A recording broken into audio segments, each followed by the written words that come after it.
Meu enteado me chamava de pai, mas após conhecer o pai biológico, começou a me detestar e disse que eu não era mais família.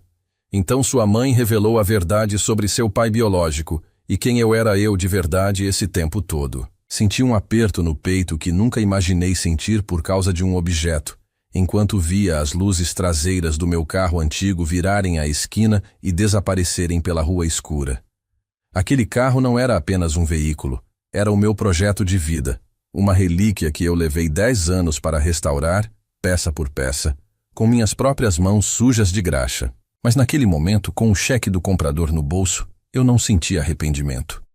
Senti alívio, porque aquele dinheiro não era para mim.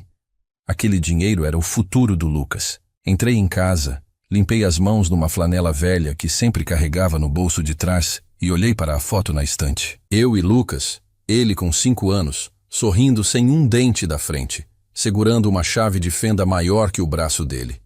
Eu não sou o pai biológico do Lucas. Quando conheci a Helena, minha esposa, ela estava grávida de 7 meses, sozinha, e com o olhar mais triste que já vi na vida. O homem que deveria estar ao lado dela tinha sumido, deixando-a para enfrentar o mundo e a maternidade sem nenhum apoio. Mas quando olhei para ela, não vi um problema. Vi a mulher da minha vida. E quando Lucas nasceu, e eu o segurei nos braços pela primeira vez, soube que aquele menino era meu filho, não pelo sangue, mas pelo coração. Durante 18 anos, minha rotina foi a mesma. Acordar às 5 da manhã, tomar um café preto forte e ir para a oficina mecânica. Eu sou mecânico e tenho orgulho disso. Minhas mãos sempre tiveram marcas de óleo que sabão nenhum tirava, e minhas costas doíam no fim do dia. Mas cada parafuso que eu apertava, cada motor que eu consertava tinha um propósito: garantir que o Lucas nunca passasse pelo que a mãe dele passou. Lembro-me de quando ele tinha 10 anos. Cheguei em casa exausto, cheirando a gasolina. Lucas correu para mim com uma prova da escola na mão. Pai, tirei 10, ele gritou, pulando no meu colo sem se importar com a sujeira do meu macacão. Esse é meu garoto, eu disse girando-o no ar. Você vai ser engenheiro, Lucas. Vai construir prédios, pontes. Vai ser alguém grande. Aquele pai que saía da boca dele era o meu combustível. Nós tínhamos o nosso ritual sagrado. Todo domingo de manhã, não importava o cansaço, nós íamos para o campo de terra do bairro jogar futebol. Eu ficava no gol, ele chutava. Depois, sentávamos na calçada, dividíamos um refrigerante e falávamos sobre o futuro. Ele me contava sobre as garotas da escola, sobre o medo das provas, e eu ouvia tudo atentamente, dando conselhos simples de quem aprendeu com a vida, e não com os livros. O tempo passou voando. Lucas cresceu, tornou-se um rapaz estudioso, educado e com um sonho fixo: engenharia. Quando a carta de aprovação da faculdade chegou, a alegria veio misturada com a preocupação. Era uma faculdade particular, de elite, e a mensalidade era muito além do que um mecânico de bairro podia pagar. Helena chorou na cozinha, fazendo as contas, dizendo que teríamos que fazer um empréstimo impagável. Foi aí que tomei a decisão. Olhei para a garagem. Meu carro clássico, restaurado, brilhando sob a luz da lâmpada, valia exatamente o custo do curso inteiro. Não pensei 2 vezes. Coloquei a placa de venda na manhã seguinte. Agora, voltando ao presente, entrei na sala onde Helena e Lucas estavam. Coloquei o comprovante de depósito da faculdade na mesa. Está feito, filho, eu disse, tentando disfarçar a emoção. Sua faculdade está garantida, do primeiro ao último ano. Você só precisa estudar. Lucas olhou para o papel e depois para mim. Os olhos dele encheram de lágrimas. Pai, você vendeu o carro, seu projeto? Carros eu posso consertar outros, Lucas. Mas o seu futuro é único. Ele me abraçou forte. Aquele abraço valia mais que qualquer motor V8. Obrigado, pai. Eu nunca vou esquecer isso. Eu prometo que vou te dar muito orgulho. Poucos dias depois, chegou o aniversário de 18 anos dele. Não tínhamos dinheiro para uma festa luxuosa, então fizemos um churrasco no quintal, só nós 3 e alguns vizinhos. Eu tinha mais um presente, algo que não tinha valor comercial, mas tinha um valor incalculável para mim. Chamei a atenção de todos e tirei uma pequena caixa do bolso. Lucas, filho, comecei, sentindo a garganta travar. A vida de um homem é feita de escolhas. Eu escolhi ser seu pai. E foi a melhor escolha que fiz. Eu não tenho ouro nem terras para te dar agora, mas tenho isso. Abri a caixa. Dentro estava um relógio de pulso antigo, de couro gasto, que pertenceu ao meu pai. Não era digital, não era moderno, mas funcionava perfeitamente. Esse relógio marcou o tempo de trabalho do meu pai e marcou o meu tempo de trabalho por você. Agora, quero que ele marque o seu tempo de sucesso. É o meu legado para você. Honra, trabalho e amor. Lucas pegou o relógio com as mãos trêmulas. Ele o colocou no pulso e levantou o braço, mostrando para todos com orgulho. É o melhor presente que eu poderia ganhar, pai. Eu te amo. Naquele momento, vendo meu filho sorrir, com a faculdade paga e o relógio do avô no pulso, eu me senti o homem mais rico do mundo. Eu tinha certeza de que nossa família era inquebrável. Eu tinha certeza de que o amor que construímos era mais forte que qualquer laço de sangue. Mal sabia eu que a vida estava prestes a me testar da forma mais cruel possível. Mal sabia eu que aquele seria o último momento de paz antes da tempestade que bateria à nossa porta, trazendo fantasmas de um passado que eu achei que estivesse enterrado para sempre.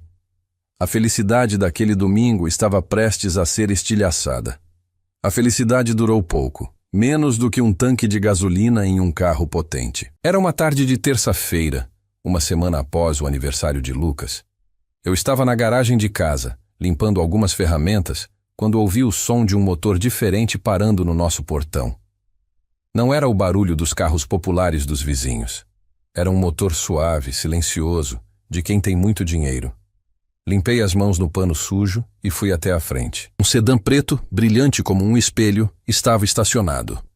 A porta se abriu e de lá desceu um homem. Ele parecia ter saído de uma revista de negócios. Terno impecável, sapatos que deviam custar mais que o meu salário do mês, e um ar de confiança que chegava a ser arrogante. Ele caminhou até o portão e tirou os óculos escuros. "Aqui mora o Lucas?" Ele perguntou. A voz dele era firme. "Sim, ele mora. Quem gostaria?" Respondi, desconfiado. "Eu sou Ricardo, o pai dele." Senti como se tivesse levado uma marretada no estômago. O pai biológico. O homem que deixou Helena grávida e desapareceu no mundo. Antes que eu pudesse reagir ou expulsá-lo, Lucas apareceu na porta da sala, curioso com a movimentação. "Quem é, pai?" Lucas perguntou, olhando para mim. Ricardo sorriu ao ver o menino. "Olá, Lucas. Eu sou Ricardo. Finalmente vim conhecer você." Helena saiu logo atrás e, ao ver Ricardo, empalideceu. Ela parecia ter visto um fantasma. Mas Ricardo não deu atenção para ela ou para mim. Ele focou totalmente em Lucas. Naquele dia, ele não entrou à força. Ele entrou com palavras bonitas e um charme que eu, um simples mecânico, jamais teria. Ele disse que estava arrependido, que a vida tinha lhe dado muitas voltas, mas que agora ele era um empresário de sucesso e queria compensar o tempo perdido. Eu queria gritar, queria dizer que tempo perdido não se compra, que amor se constrói dia após dia trocando fraldas e ensinando a andar de bicicleta. Mas Lucas estava hipnotizado. Nos dias seguintes, a nossa casa simples foi invadida por presentes que nem cabiam na nossa sala. Ricardo não dava brinquedos, ele dava experiências. Primeiro foi um celular de última geração, daqueles que custam uma fortuna. Depois, roupas de marca que Lucas nunca tinha usado. "Pai, olha isso!" Lucas me mostrava empolgado no começo. "O Ricardo disse que vai me levar para conhecer a Europa nas férias. Ele disse que tem um apartamento de frente para o mar que pode ser meu quando eu me formar." Eu via o brilho nos olhos do meu filho e sentia meu coração apertar. "Filho, cuidado com promessas fáceis. A vida não é só dinheiro." Eu tentava alertar, mas minha voz soava fraca perto do barulho da riqueza que Ricardo trazia. Aos poucos, o pai foi sumindo da boca de Lucas. Ele começou a chegar tarde. Os nossos domingos sagrados de futebol foram os primeiros a serem cancelados. "Não vai dar hoje, Marcos." Ele disse num domingo de sol, a primeira vez que me chamou pelo nome. "O Ricardo vai me levar para almoçar num restaurante chique no centro. Preciso me vestir bem." Fiquei sentado na calçada, com a bola murcha nas mãos, vendo meu filho entrar no carro de luxo daquele homem. Senti que estava perdendo ele. Não para outra pessoa, mas para a ilusão de uma vida fácil. A mudança de comportamento de Lucas foi rápida e assustadora. Ele, que sempre foi humilde e gentil, começou a reclamar da nossa comida, da nossa casa pequena, do barulho da oficina que eu tinha nos fundos. Essa casa cheira a óleo, mãe. Ele reclamou um dia, torcendo o nariz para o jantar que Helena fez com tanto carinho. O apartamento do Ricardo tem cheiro de lavanda e ar-condicionado central. A gota d'água aconteceu um mês depois da chegada de Ricardo. Eu estava na sala assistindo televisão quando Lucas entrou furioso. Ricardo tinha colocado coisas na cabeça dele dizendo que ele merecia mais, que ele era um príncipe vivendo como um plebeu por nossa culpa. Tentei conversar. Lucas, sente aqui. Precisamos conversar sobre respeito. Eu e sua mãe fizemos tudo por você. Tudo? Ele me cortou com um olhar de desprezo que eu nunca tinha visto. Você me deu uma vida medíocre, Marcos. O Ricardo me mostrou o que eu realmente mereço. Ele sim tem visão de futuro. Você só conserta carros velhos. Levantei do sofá tremendo. Eu vendi o meu sonho para pagar a sua faculdade, garoto. Eu te criei com amor. Amor não paga contas em restaurantes de luxo. Ele gritou. Ele fez o impensável. Lucas levou a mão ao pulso e desabotoou o relógio de couro velho que eu tinha lhe dado. O relógio do meu pai. O meu legado. Ele jogou o relógio na mesa com força. O vidro trincou com o impacto. O som daquele vidro quebrando foi o som do meu coração se partindo em 1000 pedaços. Não quero mais isso, Lucas disse com a voz fria. Não quero nada de um homem que não é meu sangue verdadeiro. Esse relógio é lixo velho, igual a essa vida que você me deu. O Ricardo vai me dar um relógio de ouro de verdade. Helena entrou na sala chorando, tentando segurar o braço dele. Lucas, não faz isso! O Marcos é seu pai! Lucas se soltou dela com brutalidade. Ele não é meu pai. Meu pai é o Ricardo. Ele veio me buscar. Estou indo morar com ele hoje mesmo. Já fiz as malas. Ele pegou uma mochila grande que já estava pronta no canto da sala. Antes de sair pela porta, ele olhou para mim uma última vez. Não havia amor. Não havia gratidão. Havia apenas arrogância. O Marcos não é mais minha família. Vocês deviam agradecer que o Ricardo vai tirar esse peso das costas de vocês. A porta bateu. O silêncio que ficou na casa era ensurdecedor. Olhei para o relógio trincado na mesa. Olhei para Helena, que soluçava no sofá. Eu não conseguia chorar. A dor era tão grande que secou minhas lágrimas. Eu tinha perdido meu filho. O dinheiro e a ganância de um estranho tinham roubado em 30 dias o que eu levei 18 anos para construir. Mas o que Lucas não sabia, e o que aquele homem arrogante também ignorava, era que a verdade tem pernas curtas, mas passos firmes. E Helena, enxugando as lágrimas e se levantando com um olhar que misturava dor e fúria, estava prestes a revelar segredos que mudariam aquela história para sempre. O silêncio na sala durou pouco. Helena enxugou as lágrimas com as costas das mãos, respirou fundo, e uma força que eu não via nela há muito tempo tomou conta do seu rosto. Ela não parecia mais a esposa triste que viu o filho partir. Parecia uma leoa pronta para defender sua cria, mesmo que essa cria tivesse acabado de mordê-la. Levante-se, Marcos, ela disse com a voz firme. Nós vamos até lá, agora. Helena, o menino fez a escolha dele. Tentei argumentar, ainda anestesiado pela dor. Ele fez uma escolha baseada em mentiras. Lucas pode escolher quem ele quiser, mas ele vai fazer isso sabendo a verdade. Vamos. Entramos no meu carro velho e dirigimos até o endereço que Ricardo tinha deixado em um cartão de visitas arrogante dias antes.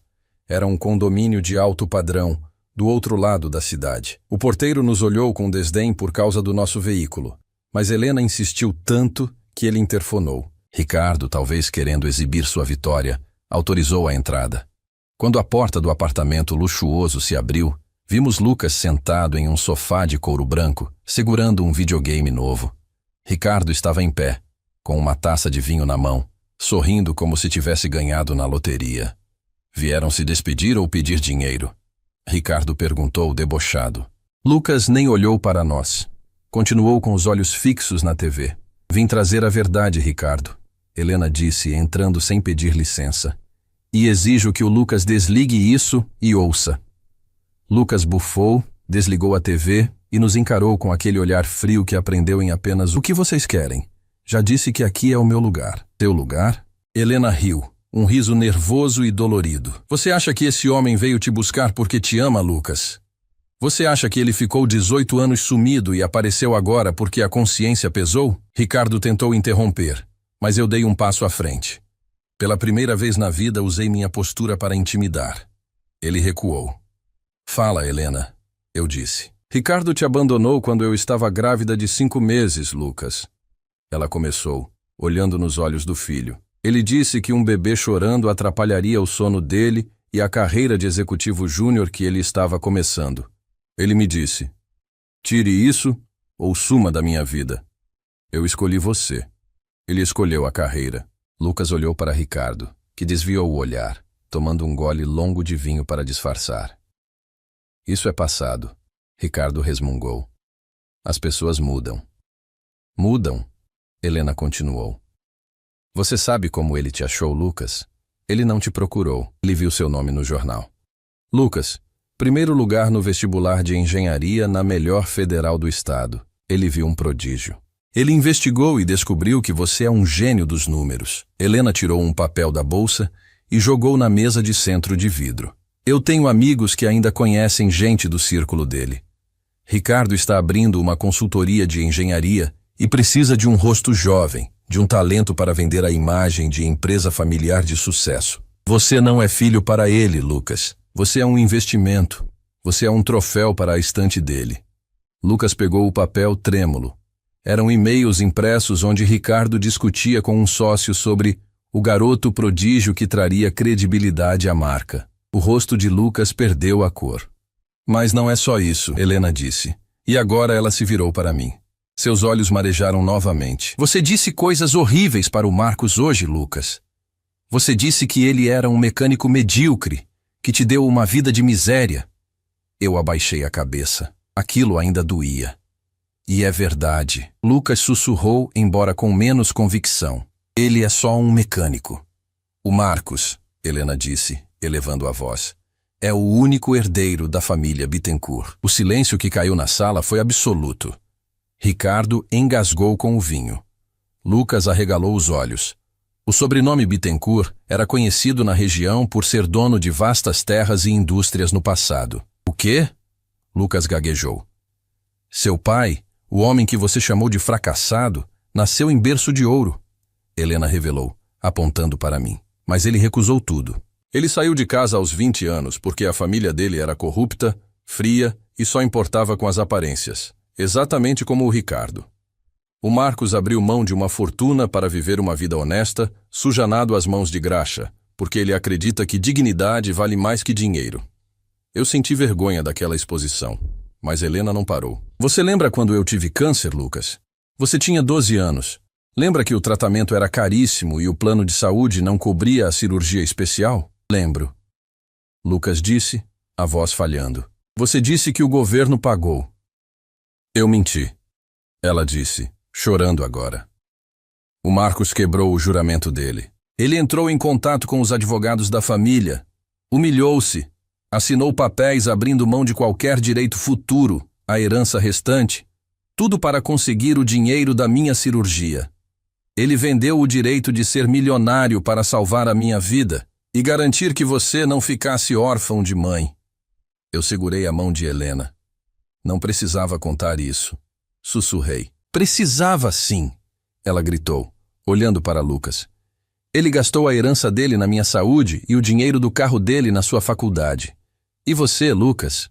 Você trocou esse homem por um relógio de ouro e um apartamento com ar-condicionado." Lucas estava pálido, paralisado. Ele olhava de mim para os papéis na mesa e depois para Ricardo, que agora parecia pequeno e mesquinho no canto da sala luxuosa. A máscara de riqueza e superioridade tinha caído.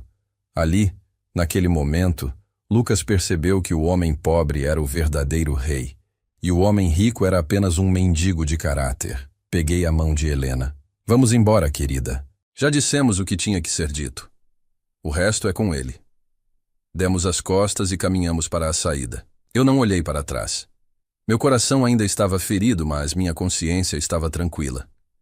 Eu sabia quem eu era. Estava a saber se Lucas, agora com todas as cartas na mesa, saberia quem ele queria ser. Saímos daquele prédio luxuoso com a alma lavada, mas com o coração em pedaços.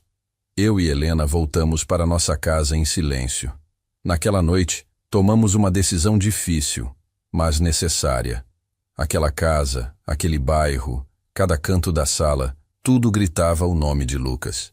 A ausência dele era um fantasma que nos assombraria se continuássemos ali.